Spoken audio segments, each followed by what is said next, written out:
Part 9 की starting में हम देखते हैं कि डिंग तो जी पे इस बात पे गुस्सा कर रही होती है कि अगर तुम जोजो से लव करते हो तो इस बात को एक्सेप्ट क्यों नहीं कर लेते हो, और वो खुद ही उससे ब्रेकअप कर लेती है। दूसरी तरफ जोजो ने फिलहाल तो टैंग के प्रपोजल को रिजेक्ट कर दिया होता है कि मैं प्रेग्नेंट हूँ, बट टैंग उसे पहले कई दफ़ा खो चुका था, सो वो अब ये रिस्क नहीं ले सकता था। फिर वो उसके पास जाकर उसे यही कहता है कि मुझे ये तो नहीं पता कि ये बच्चा किसका है, बट मैं इसकी रिस्पॉन्सिबिलिटी लेने के लिए तैयार हूँ। ये सुनकर जोजो काफ़ी सरप्राइज होती है। अब बाद में जोजो की ये से मुलाकात होती है तो वो उससे पूछता है कि जब तुम मुझे डिंग के साथ देखती थी तो जेलिस फील करती थी ना, तो वो उसे पिलो मार के कहती है नहीं। जब वो जोजो को बताता है कि डिंग ने मुझसे ब्रेकअप कर लिया है तो वो बस फिर अपनी नाराजगी ख़त्म करके ये दोनों तो फिर मस्ती ही करने लगते हैं।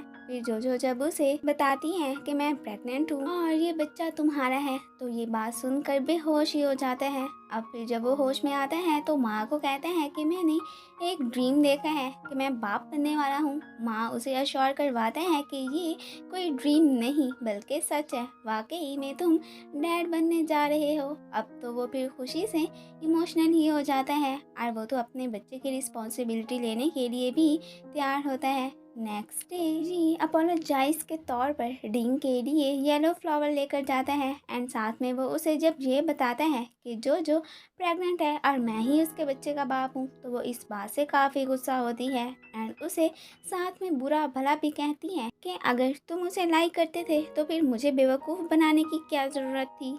जो अब जी और टैंक के बीच में फंस जाती है। एक कहता मेरे साथ आओ तो दूसरा कहता मेरे साथ। वो जहाँ भी जाती ये उसके पीछे ही जाते। ऑफिस में डिंग को गुस्सा जोजो पे होता है और वो निकालती अपने कॉलीग्स पे है, और ये बात जोजो बहुत अच्छे से नोट कर लेती है। अब इससे पहले कि डिंग उसके ऊपर पानी गिराती वो खुद ही उससे कप लेकर वो वाला पानी अपने ऊपर गिरा देती है ताकि इसका कुछ गुस्सा कम हो। अब डिंग थोड़ा सा गिल्टी फील करती है कि जो होना था वो तो हो गया, अब ऐसे बिला वजह गुस्सा करने का क्या फ़ायदा। जोजो तो अब जहाँ भी जाती ये दोनों तो उसके साथ ही जाते थे।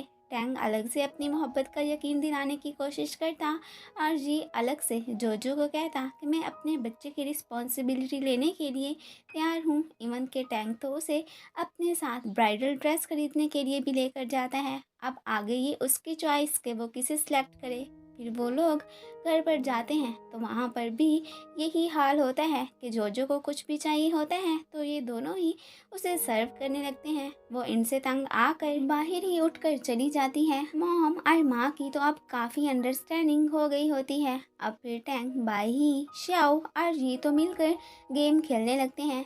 जोजो और शिंग इनको देखने लगते हैं। अब यहाँ पर शिंग जोजो को इन चारों में से किसी एक को ही सिलेक्ट करने को कहता है, जिनमें से एक यंग था, एक डॉक्टर, एक सीईओ और जो चौथा था वो तो खैर था ही उसका बेस्ट फ्रेंड। अब तो जोजो भी कंफ्यूज होती हैं कि वो आखिर क्या करे और क्या नहीं। अब नेक्स्ट डे जोजो की फिर से तबीयत ख़राब हो जाती है और दूसरी तरफ जी और टैंग की इस बात पे बहस हो रही होती है कि जोजो से मैं शादी करूँगा और जी उससे कहता नहीं मैं करूँगा। यहाँ पर ये तो उससे रिक्वेस्ट भी करने लगते हैं कि तुम जोजो को छोड़ दो, बट वो तो उल्टा उसे ही कह देता है मैं क्यों छोड़ूं, तुम ही उसकी जान छोड़ दो। तभी फिर ऊपर से जोजो इन्हें आकर बताती है कि मैं प्रेग्नेंट नहीं हूँ। ऐसा तो हो नहीं था क्योंकि उसने अपनी प्रेगनेंसी एक्सपायरी किट से जो चेक की थी एंड रिपोर्ट्स तो अक्सर गलत ही आती रहती हैं। ये सुनकर तो वो दोनों काफ़ी शॉक होते हैं। टैंग तो उल्टा इस बात पे खुश होता है। ऑफिस में कुछ कॉलीग्स जोजो के बारे में गॉसिप्स कर रही होती हैं तो इस बात पर जोजो की एक साथी उनसे फाइट भी करती है। तभी ऊपर से डिंग आकर अपने असिस्टेंट को ही डांट देती है कि तुम्हें यूँ ऑफिस में जोजो के बारे में बात करने की ज़रूरत नहीं है। अब उसे अपनी फेवर करता देखकर जोजो तो फिर उसे थैंक्स भी कहती है। अब इन सब से जोजो काफ़ी स्ट्रेस में होती है तो भाई ही उसकी ऑफिस से लीव लेकर उसे श्याओ के साथ कहीं पीसफुल जगह पर जाने के लिए कह देता है और उसको भी फिर अपनों का ख्याल रखने के लिए श्याओ के साथ जाना ही पड़ता है। वो उसे अपनी एक आंट की प्लेस पर लेकर जाता है और यहाँ पर रहकर वाकई में जोजो काफ़ी फ्रेश हो जाती है और उसका सारा स्ट्रेस ख़त्म हो जाता है। उधर मॉम ने तो माँ के साथ डेटिंग भी स्टार्ट कर दी होती है और वो आज तो उसे शादी के लिए प्रपोज भी कर देता है। इस बात से मॉम काफ़ी खुश तो होती हैं, बट वो उसे अभी कोई जवाब नहीं देती। जोजो जब अपने होम टाउन वापस आती है तो पहले वो टैंग से मिलने जाती है, उसके बाद फिर वो जी से भी मिलने जाती है और वो दोनों मिलकर फिर खाना भी खाते हैं। एक दफ़ा तो उसने शादी करने का ख्याल अपने दिल से निकाल दिया था। टैंग ने तो ये डिसाइड कर लिया था कि जिस तरह कॉलेज लाइफ में जो उसकी फ़ैन हुआ करती थी, उसी तरह वो अब उसका फ़ैन बनना चाहता था। वो उसके साथ अपना बहुत सा टाइम स्पेंड करता है, अपने पास्ट की मेमोरीज़ को भी याद करता है। माँ जब मॉम से बात कर रहे होते हैं तो जी उनकी बातें सुन लेता है और उसे पता चल जाता है कि माँ और मॉम डेट कर रहे हैं। एक स्टोर पर टैंग चोरी चोरी जोजो की फ़ोटोज़ बना रहा होता है तो मॉम उसे देख लेती हैं। अब फिर जब जोजो उसे देखती है तो तब वो वहाँ से भागने की करता है। माँ तो इस बात से परेशान होता है कि पता नहीं शू फैन ने अभी तक मेरे प्रपोजल का जवाब क्यों नहीं दिया है। ये तो फिर मॉम से मिलने पहुँच आया होता है और यहाँ पर जोजो और शिंग को भी पता चल जाता है कि माँ ने मॉम को प्रपोज किया है। खैर शिंग की तो अचानक तबीयत खराब हो जाती है। वो सब लोग उसे लेकर हॉस्पिटल पहुँच गए होते हैं। यहाँ पर मॉम माँ को ना कह देती हैं कि इस वक्त मेरे बच्चों को मेरी ज़्यादा ज़रूरत है, तो वो भी उसकी बात को अंडरस्टैंड ही करते हैं। जो भी उनकी बातें सुन लेती हैं तो इस वक्त वो मॉम के लिए काफ़ी बैड फील करती हैं कि देखो उन्हें अपनी खुशी से ज़्यादा हमारी खुशी इम्पोर्टेंट है।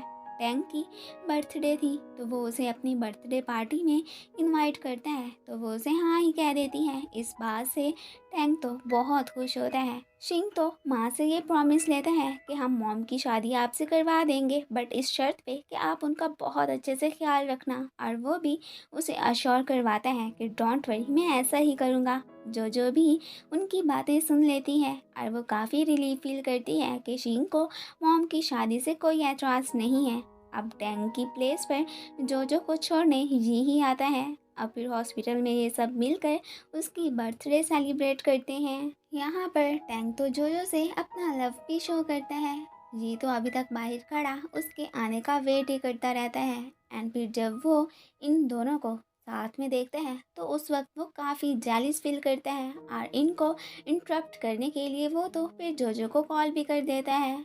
अब फिर बाद में जब उसकी मुलाकात जोजो से होती है तो वो फिर उसे अपने साथ बाहर लेकर आ जाता है।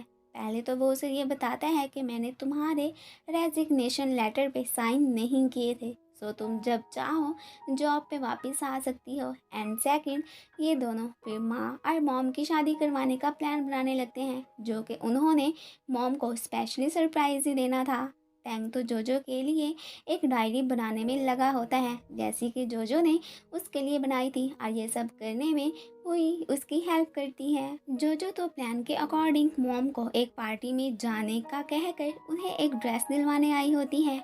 ऑफिस में तो जोजो का वर्क अब काफ़ी अच्छा जा रहा होता है। वो इस बात से काफ़ी खुश भी होती है एंड साथ में उसके कॉलीग्स भी बहुत ज़्यादा खुश होते हैं। फिर वो डिंग को भी मॉम की शादी पर इनवाइट करती है, जो कि आने के लिए तैयार हो जाती है। अब इनकी फिर से फ्रेंडशिप हो गई थी। घर पर सब लोग मॉम की बहुत केयर करते हैं तो उन्हें थोड़ा थोड़ा शक होने लगता है कि दाल में कुछ काला तो ज़रूर है। अब फिर हमें इनकी वेडिंग सेरेमनी का दिन दिखाया जाता है। मॉम को तो अकेले में ही जो मैदान में भेज देती हैं और फिर वहाँ पर इनके सामने माँ की एंट्री होती है और वो तो इन्हें फिर से शादी के लिए प्रपोज करता है। तो सब उन्हें यस कहने के लिए ही फोर्स करने लगते हैं। अब मॉम को भी पता चल जाता है कि सब फैमिली ने मिलकर उनकी खुशी के लिए कैसे ये शादी का प्लान बनाया है। जो तो आज बहुत खुश होती है।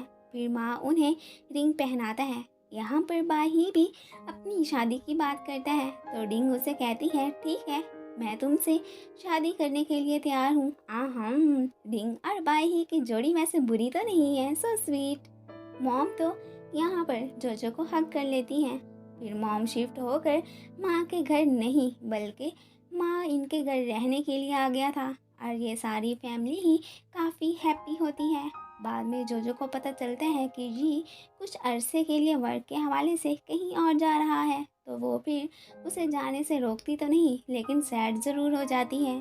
फिर जी उसके पास आकर उससे पूछते हैं कि क्या तुम मेरे बारे में ही सोच रही थी कि मैं जाने से पहले तुम्हारे पास आकर तुम्हें किस करूँगा। इस बात से तो वो काफ़ी सरप्राइज़ होती हैं क्योंकि वो मन ही मन में यही तो सोच रही थी।